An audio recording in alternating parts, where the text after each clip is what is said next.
le paysage alpin immaculé de la Haute-Savoie, en France, là où les eaux tranquilles du lac d'Annecy reflètent les sommets imposants du massif des Bauges, un acte d'une violence inouïe a brisé la paix de la fin de l'été, le 5 septembre 2012.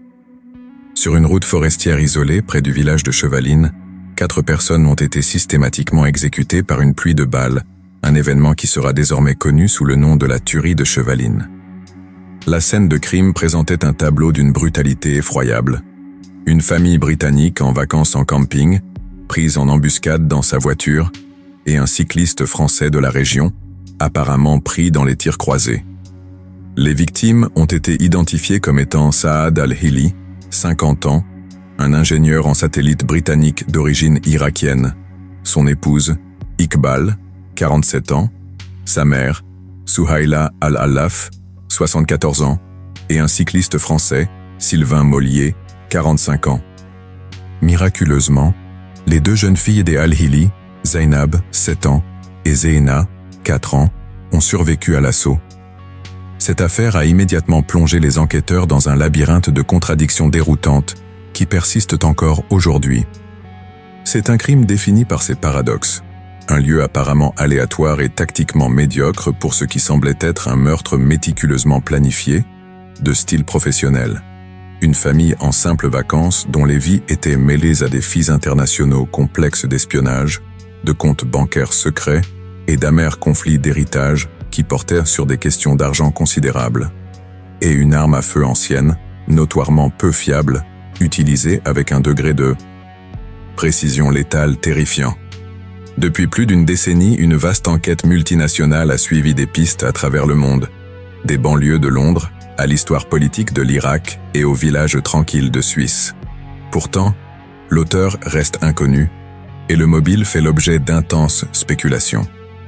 Ce documentaire fournit l'analyse la plus exhaustive à ce jour de cette profonde énigme criminelle. Nous allons disséquer l'anatomie du massacre, les vies complexes des victimes, les preuves médico-légales qui à la fois éclairent et obscurcissent, l'enquête policière tentaculaire et critiquée, et la myriade de théories concurrentes qui ont captivé et déconcerté les autorités, laissant une cicatrice indélébile sur les pentes idylliques des Alpes françaises. Si vous voulez comprendre chaque détail, chaque piste et chaque mystère de cette affaire hors norme, abonnez-vous dès maintenant à Traces perdues et activez les notifications. Ce que vous allez découvrir dépasse tout ce que les médias ont pu vous raconter.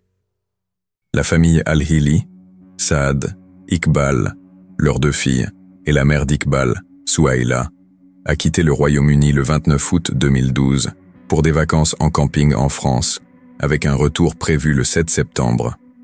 Leur voyage a pris une tournure inhabituelle lorsque, quelques jours seulement avant l'attaque, ils ont déménagé de manière inexpliquée d'un camping à Saint-Jorioz au camping voisin Le Solitaire du Lac, un endroit plus isolé et plus proche du village de Chevaline. L'après-midi du 5 septembre, la famille semblait profiter d'une promenade panoramique. Un appareil photo numérique retrouvé sur les lieux contenait une dernière photographie prise à 15h17, montrant la famille souriante dans le hameau voisin d'Arnans, à seulement 4 km de l'endroit où ils allaient être tués. Cette image fournit un dernier témoignage poignant de paix et un point d'ancrage essentiel dans la chronologie de l'attaque. Ce changement de dernière minute, bien que pouvant paraître anodin, a soulevé des questions. Était-ce une simple décision de vacanciers cherchant plus de quiétude, ou y avait-il une raison plus pressante? La gestion de leur budget de vacances, une somme d'argent liquide qu'ils transportaient peut-être, a-t-elle influencé ce choix? Les enquêteurs ont exploré cette piste sans jamais trouver de réponse définitive, ajoutant une autre couche de mystère à leurs derniers jours. Le lieu des meurtres était un petit parking isolé, connu sous le nom de parking du Martinet, au bout de la route forestière domaniale de la Combe-d'Ire.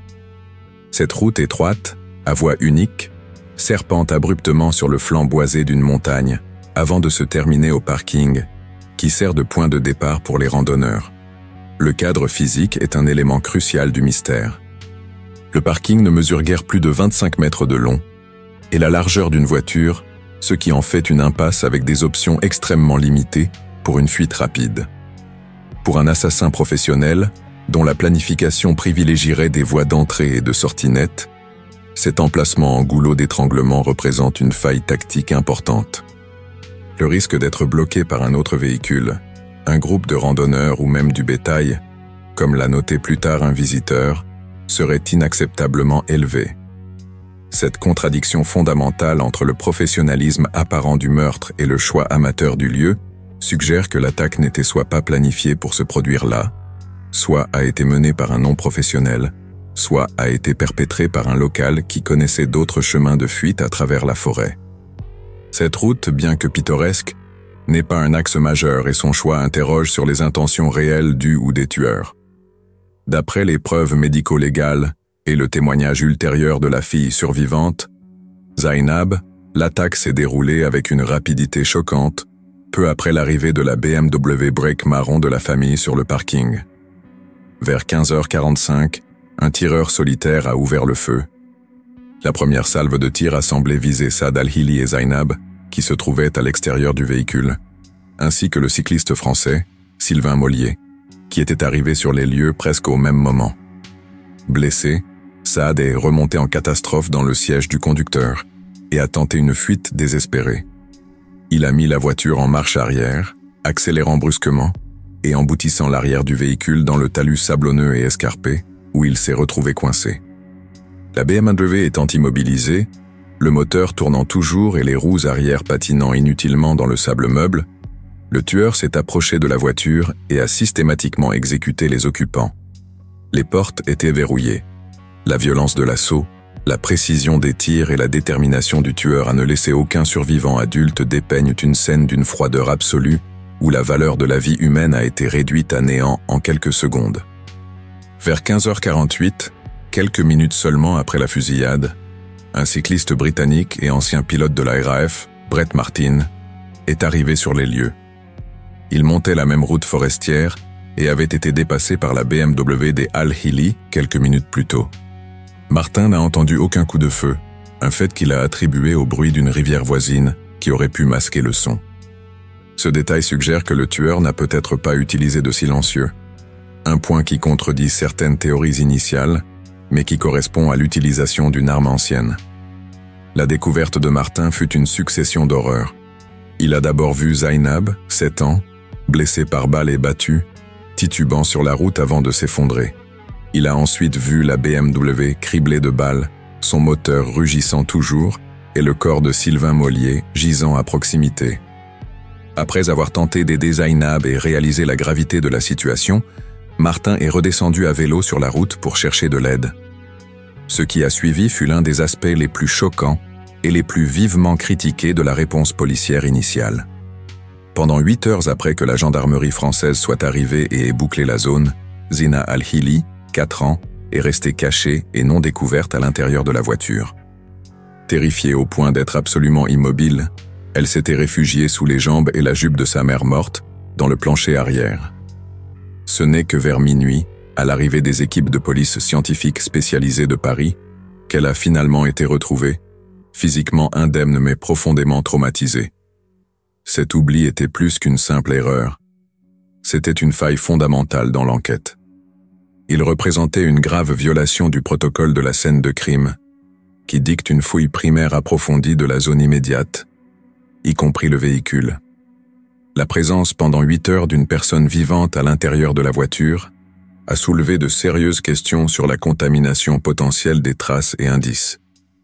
De plus, cet échec largement rapporté a immédiatement miné la confiance du public et de la communauté internationale dans la compétence de l'enquête de la gendarmerie, donnant un ton de critique qui persistera pendant des années. Le coût de cette erreur, non pas en termes d'argent mais en termes de crédibilité et de preuves potentiellement perdues, est incalculable. Si cette enquête complexe vous fascine autant que nous, n'oubliez pas de laisser un like pour soutenir notre travail de recherche approfondie. Chaque soutien nous aide à financer la production de documentaires de cette qualité et à consacrer le temps nécessaire pour explorer ces affaires en profondeur. L'affaire de Chevaline s'est rapidement scindée en 2 pistes d'enquête distinctes, dictées par les vies radicalement différentes des victimes. La famille Al-Hili présentait un réseau complexe de connexions internationales, tandis que le monde de Sylvain Mollier était intensément local. La question centrale de savoir qui était la cible visée allait dicter toute l'orientation de l'enquête. Saad al-Hili, 50 ans. Né en Irak, Saad al-Hili était un citoyen britannique naturalisé et un ingénieur en conception mécanique talentueux. Sa famille avait fait partie de la bourgeoisie aisée de Bagdad, mais avait fui le pays pour le Royaume-Uni dans les années 1970 pour échapper à la montée du régime baasiste de Saddam Hussein. Au moment de sa mort, Saad travaillait comme contractant pour Surrey Satellite Technology Ltd, SSTL, un fabricant de premiers plans de petits satellites et une filiale du géant aérospatial européen EADS.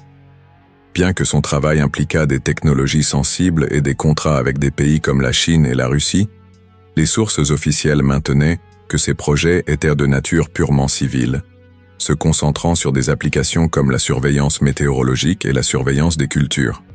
Sa vie professionnelle est cependant devenue la pierre angulaire des théories impliquant l'espionnage industriel. Pour ajouter à cette intrigue, Saad était engagé dans un conflit d'héritage profondément acrimonieux avec son frère, Zaïd, au sujet des biens de leur défunt père, y compris une maison à Claygate, dans le Surrey, dont la valeur monétaire était estimée à plus d'1 million de livres sterling. Ce conflit autour de l'argent de la famille était devenu si intense qu'il avait empoisonné leurs relations. Iqbal al-Hili, 47 ans. Dentiste qualifié, Iqbal était également d'origine irakienne, mais avait vécu en Suède avec sa famille avant d'épouser Saad et de déménager au Royaume-Uni. Les enquêteurs ont découvert un chapitre secret de sa vie. Entre 1999 et 2001, elle avait vécu aux États-Unis sous le nom de Kelly et avait été brièvement mariée à un Américain, James Thompson. Le mariage n'a duré que quelques jours avant qu'elle ne divorce et n'épouse plus tard Saad. Dans une coïncidence bizarre et statistiquement improbable, James Thompson est décédé d'une crise cardiaque apparente dans le Mississippi le jour même du massacre de Chevaline. Bien que la police ait officiellement écarté tout lien, le refus de la famille de Thompson d'autoriser une autopsie a laissé cette piste alléchante et non résolue.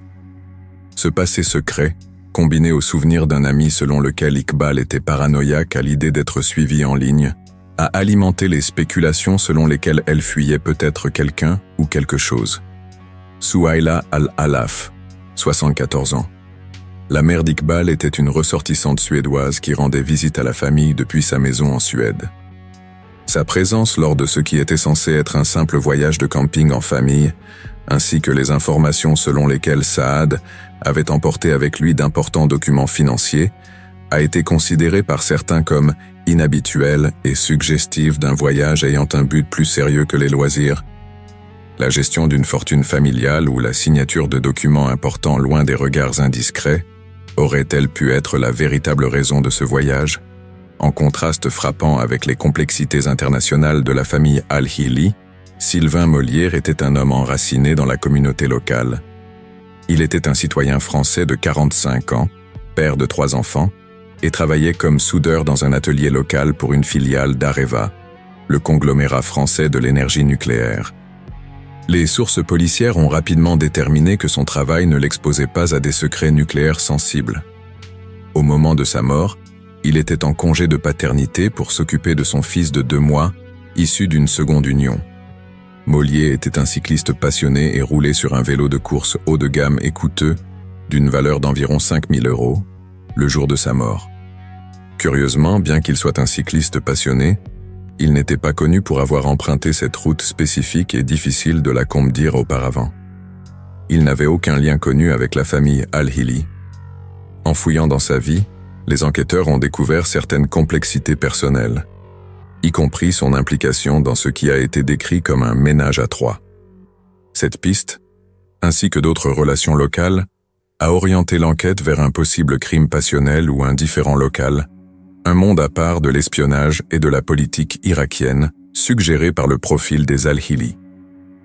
Les preuves médico-légales récupérées sur le parking de la Combe d'Ir fournissent le portrait le plus direct, bien que contradictoire, du tueur. Le choix de l'arme et la méthode de son utilisation présentent un paradoxe qui a été au cœur de l'enquête pendant plus d'une décennie.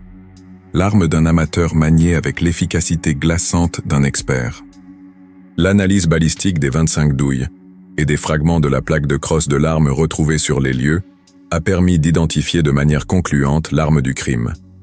Le tueur a utilisé une seule arme à feu, un pistolet ordonnance 1906, P-6, Luger, chambré pour des munitions Parabellum de 7,65 mm. Ce modèle spécifique était une arme de poing réglementaire de l'armée suisse au début du XXe siècle, une analyse ultérieure ayant identifié l'arme comme une variante P-06-29, fabriquée en 1935. Le choix de l'arme est très significatif. Le Luger P-06 est aujourd'hui considéré comme une pièce de collection, connue pour être capricieuse et moins fiable que les armes à feu modernes. Ce n'est pas le type d'arme qu'un assassin professionnel contemporain choisirait pour un meurtre sous contrat, car il préférerait presque certainement un pistolet de 9 mm plus fiable et plus puissant. Ce fait a été un pilier principal soutenant la théorie selon laquelle le meurtrier était un psychopathe solitaire, un collectionneur local ou un amateur plutôt qu'un tueur à gages professionnel. L'acquisition d'une telle arme sur le marché noir représente un certain coût financier, mais elle est surtout choisie pour sa non-traçabilité. Le tueur a tiré un total de 25 cartouches dans un assaut rapide et brutal qui a probablement duré moins de 90 secondes.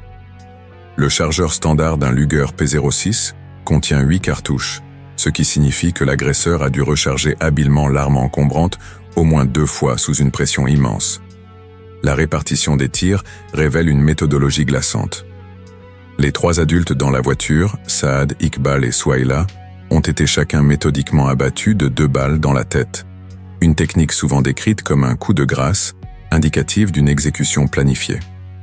Sylvain Mollier, le cycliste, a subi le plus grand nombre de blessures, ayant été touché par au moins 5 et peut-être jusqu'à 7 tirs.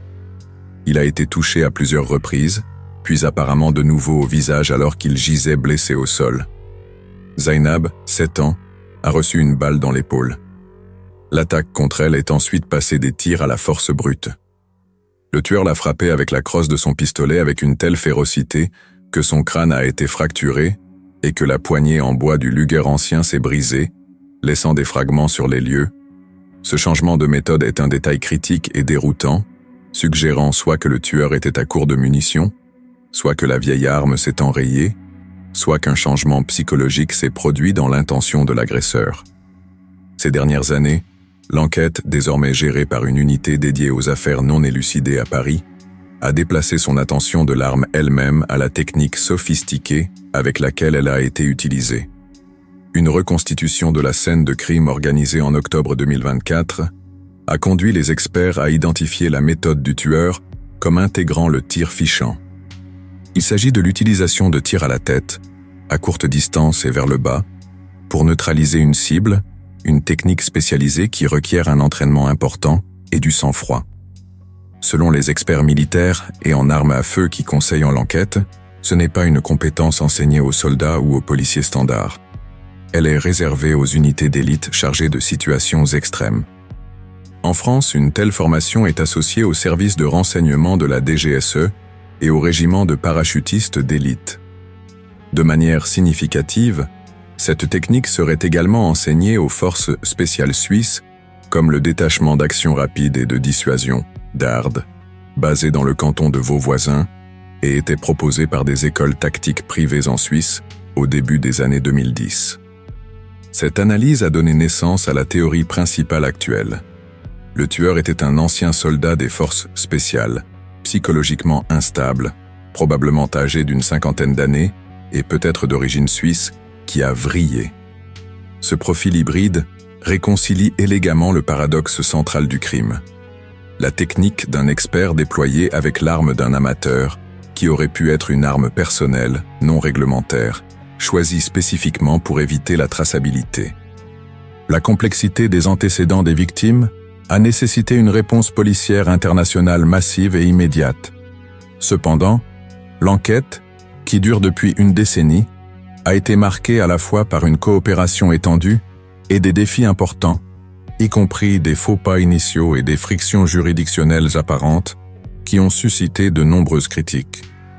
Reconnaissant la nature transfrontalière de l'affaire, les autorités françaises et britanniques ont pris la rare mesure de créer une équipe commune d'enquête, ECE, formelle sous l'égide d'Eurojust, en septembre 2012. Ce cadre visait à faciliter le partage des preuves et à coordonner les actions entre la gendarmerie française, qui dirigeait l'enquête depuis Chambéry, et la police du Surrey au Royaume-Uni, qui perquisitionnait le domicile des Al-Hili et se penchait sur leur vie britannique. L'enquête s'est rapidement étendue à un effort mondial, avec des investigations menées dans pas moins de 15 pays, dont la Suède, la Suisse, l'Espagne et l'Irak, reflétant la tapisserie complexe de l'histoire de la famille Al-Hili. Le financement d'une telle opération internationale représente un investissement colossal en termes de ressources humaines et financières. Le visage public de l'enquête française était initialement le procureur d'Annecy, Éric Maillot, qui a tenu de nombreuses conférences de presse dans les semaines qui ont suivi les meurtres. Malgré les vastes ressources déployées, l'enquête a été entachée d'erreurs de procédure initiale et de décisions stratégiques qui ont attiré les critiques. La plus flagrante d'entre elles a été l'incapacité, pendant 8 heures, à localiser Zina Al-Hili, 4 ans, dans la voiture sur la scène de crime, une erreur qui a jeté une ombre durable sur la gestion initiale de l'affaire par la gendarmerie. De plus, certains observateurs, dont le frère de la victime, Zaïd Al-Hili, ont estimé que les enquêteurs français s'étaient concentrés trop rapidement et trop intensément sur la théorie d'un conflit d'héritage familial, négligeant potentiellement d'autres pistes viables.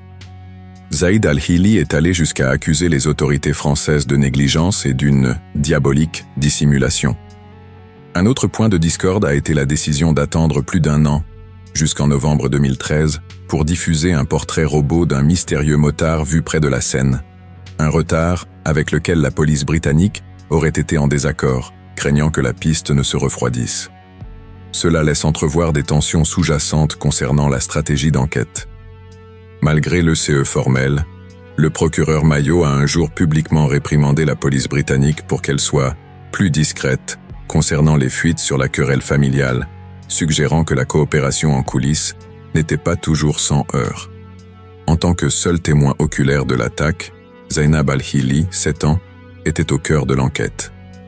Après être sortie d'un coma artificiel, elle a été interrogée par des agents spécialisés dans la protection de l'enfance. Son témoignage initial, bien que fragmenté par le traumatisme, a fourni des faits cruciaux.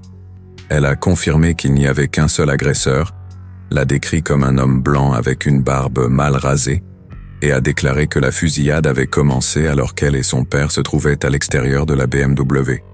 Au fil des ans, à mesure que sa mémoire se rétablissait, elle a fourni plus de détails. Dans des entretiens menés en 2020 et 2021, elle s'est souvenue que l'agresseur portait un pantalon et une veste en cuir, et a décrit avoir été saisi par derrière. En 2020, la procureure française Véronique Denisot a annoncé que les autorités britanniques avaient autorisé que les filles, alors âgées de 15 et 12 ans, soient de nouveau interrogées dans l'espoir que le temps et la maturité puissent débloquer de nouveaux souvenirs ou détails susceptibles de relancer l'affaire au point mort. Le volume même de pistes très médiatisées et sensationnelles, espionnage, fortunes irakiennes, une querelle familiale amère, a peut-être paradoxalement entravé l'enquête. Une enquête pour meurtre typique pourrait se concentrer sur 1 ou 2 mobiles principaux, mais Chevaline a présenté un éventail vertigineux de possibilités dès le départ. Cela a créé une surcharge d'enquête, dispersant les ressources à travers plusieurs pays et des lignes d'enquête complexes.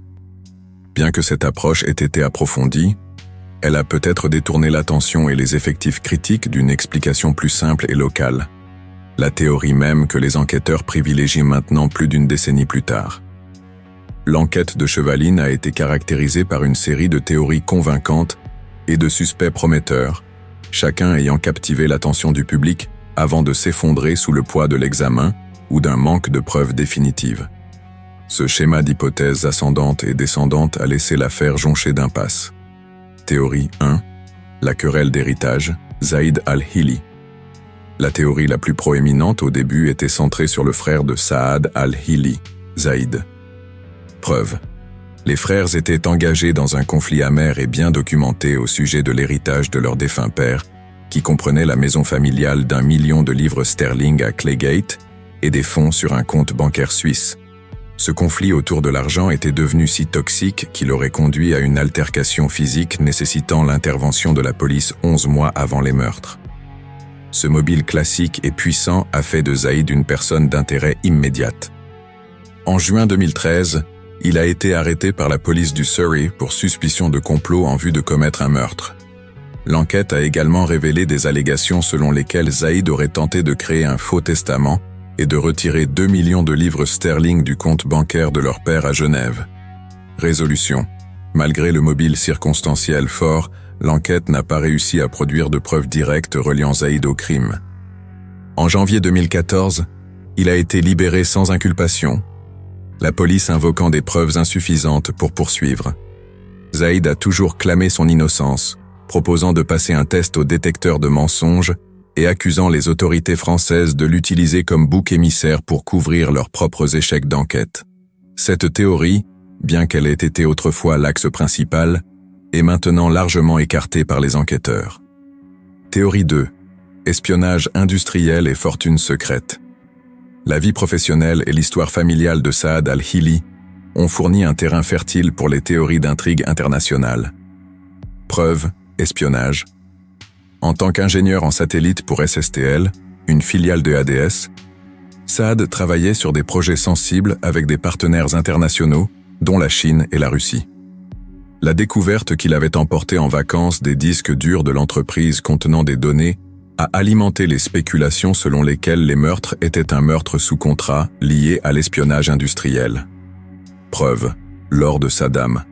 Un rapport sensationnel, prétendument divulgué par le service de renseignement allemand BND, affirmait que le père de Saad avait géré un compte bancaire suisse contenant environ 1 million de dollars pour le compte du parti Baas de Saddam Hussein. La théorie suggérait que le contrôle de ce compte et donc de cet argent était passé à Saad à la mort de son père, et que son voyage dans la région, qui comprenait une visite à une banque à Genève, était lié à cette fortune illicite. Résolution. Les deux théories se sont effondrées après un examen plus approfondi.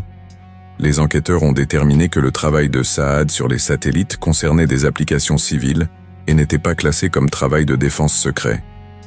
Le récit de l'or de Saddam, bien que captivant, n'a jamais été étayé par des preuves concrètes et a été rejeté par les proches qui ont noté que la famille al-Hili avait fui l'Irak précisément en raison de son opposition au régime. Théorie 3. Sylvain Mollier comme cible principale. Un point de vue alternatif suggérait que le cycliste local, et non la famille britannique, était la victime visée. Preuve. Sylvain Mollier a été touché plus de fois que toute autre victime, subissant entre 5 et 7 blessures par balle. Cette concentration de violence a conduit certains, y compris un ancien enquêteur britannique principal sur l'affaire, à croire qu'il était la cible principale et que la famille al-Hili n'était que des témoins malheureux qui ont été éliminés. La vie personnelle de Mollier contenait également des complexités, y compris un ménage à 3, et des relations qui ont conduit la police à d'autres personnes d'intérêt. Résolution.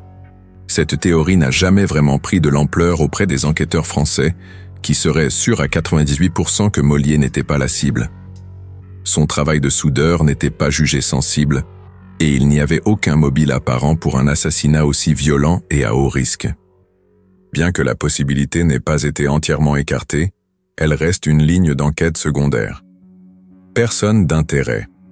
Le motard, une figure clé dans les témoignages, était un motocycliste portant un casque distinctif qui a été vu près de la scène de crime.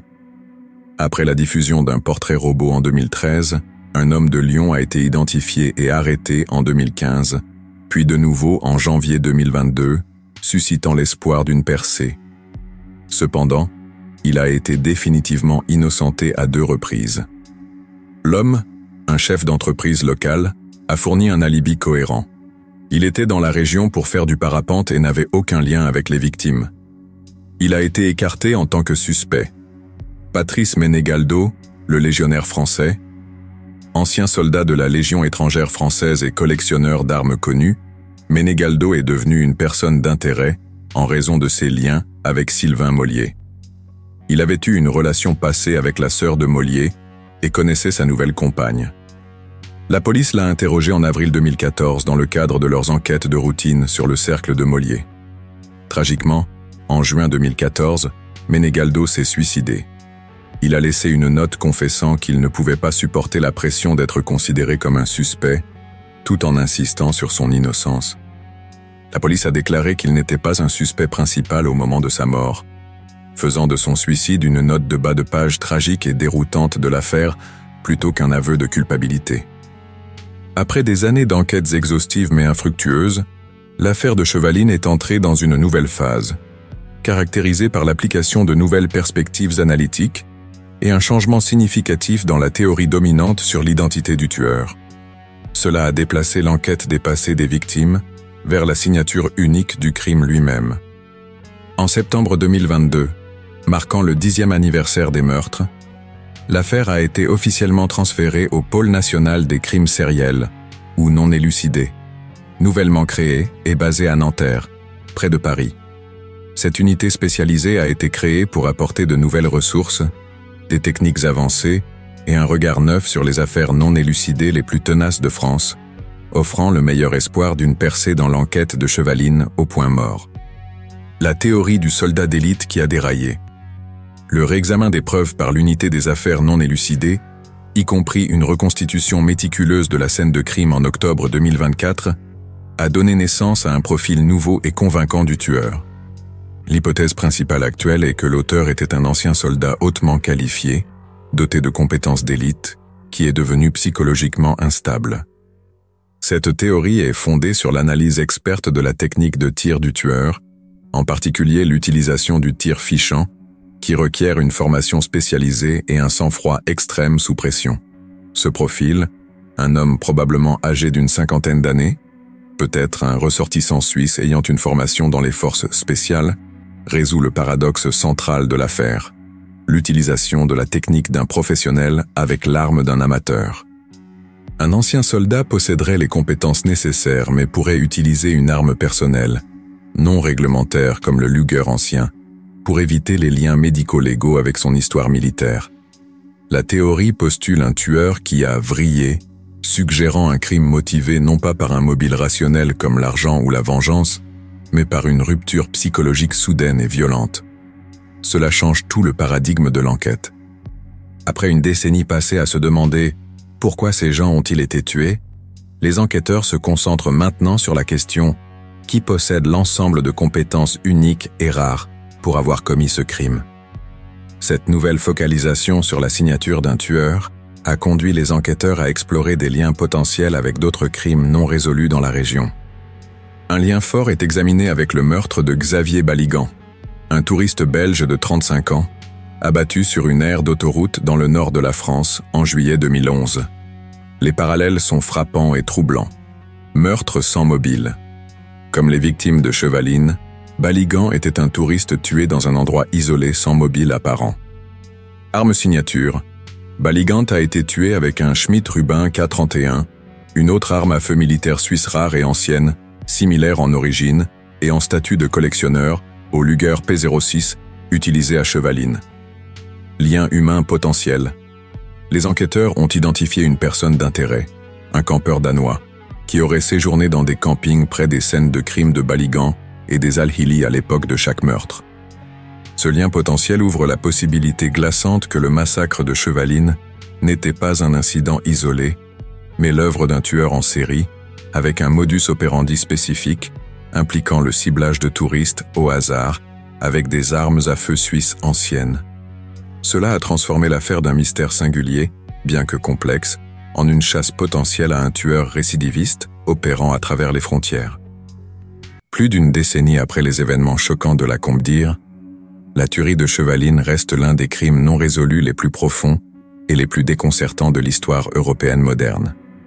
L'enquête a été un voyage à travers un labyrinthe de contradictions, où chaque piste prometteuse s'est dissoute en une impasse et chaque théorie a été contredite par des preuves contradictoires. L'affaire est une étude de la dualité, un crime qui semble à la fois méticuleusement planifié et chaotiquement exécuté, un tueur qui affiche la précision froide d'un assassin professionnel et la brutalité frénétique d'un psychopathe, et des victimes qui ont été soit spécifiquement ciblées pour des raisons d'intrigue internationale, soit simplement au mauvais endroit, au mauvais moment. L'enquête est passée d'une investigation basée sur le mobile, axée sur les vies complexes des victimes et les potentielles questions d'argent, à une enquête basée sur le profil, centrée sur les compétences uniques du tueur. L'accent actuel mis sur un ancien soldat d'élite psychologiquement perturbé, potentiellement lié à d'autres meurtres non résolus, représente la voie la plus prometteuse après des années de frustration. Cette théorie, née d'une analyse médico-légale avancée et d'une nouvelle perspective de l'unité des affaires non élucidées de Nanterre, fournit une explication cohérente, bien que terrifiante, qui réconcilie de nombreux paradoxes de longue date de l'affaire. Pourtant, malgré toutes les ressources déployées et les milliers de pages d'analyse, la vérité reste insaisissable. Pour les familles de Sylvain Mollier, Saad al-Hili, Iqbal al-Hili et Souhaïla al-Allaf, il n'y a pas de clôture. Et pour les deux survivantes, Zainab et Zena al-Hili, qui ont reçu de nouvelles identités et vivent sous tutelle protectrice, le traumatisme est à vie. Elles sont laissées sans réponse, hantées par le souvenir d'un événement auquel elles ne pourront jamais totalement échapper. La tuerie de Chevaline est un témoignage glaçant des limites de la science médico-légale et un rappel brutal que même à une époque de coopération mondiale et de technologie avancée, certains actes de violence peuvent défier toute explication, ne laissant derrière eux que des questions, du chagrin et une énigme tenace qui continue de hanter les paisibles pentes alpines. Quelle est votre théorie sur l'affaire de Chevaline? Partagez vos réflexions dans les commentaires ci-dessous. Et si vous connaissez d'autres affaires non résolues que vous aimeriez nous voir couvrir sur Traces perdues, faites-le nous savoir. Merci de nous avoir suivis et à bientôt pour un nouveau dossier.